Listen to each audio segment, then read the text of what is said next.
I'm presenting a body of works that is related to rubber, invested in historical perspective as well as in sensitive and physical perspective. Rubber has a strong materiality and its richness comes from its capacity. You take rubber, which is something, as I said, completely material, and then appears abstraction, metaphors and poetry.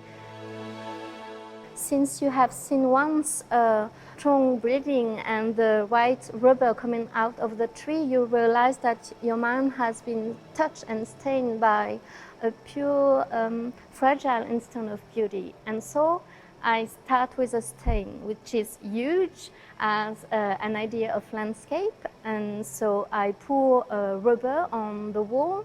The meeting of the two materials, rubber, white walls, we face a landscape of stains, but I mean, iron we made by stain. Isn't the whole history made by contamination, occupation, domination?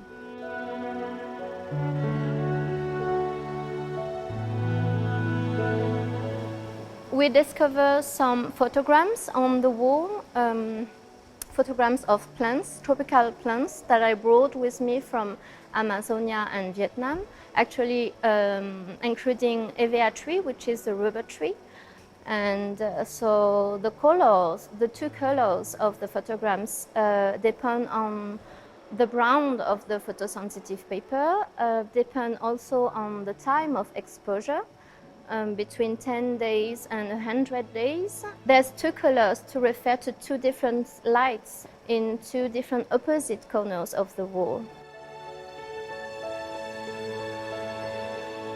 Here, a sculpture installation that consists on several tree trunks that are made by wax, lying on wooden wax crates. Actually, they are all cast made from the same matrix, which was a rubber tree trunk, came from a former French plantation, Michelin, called Fouring, which was the most violent plantation in terms of repression and privation of liberties for the coolies, the workers, natives. And so, yes, I think in a way it's fair to retrace and read rubber history through a workers' fight. And so the plantation, of course, was called the red for the color of its earth, but also for the revolt that appeared there later.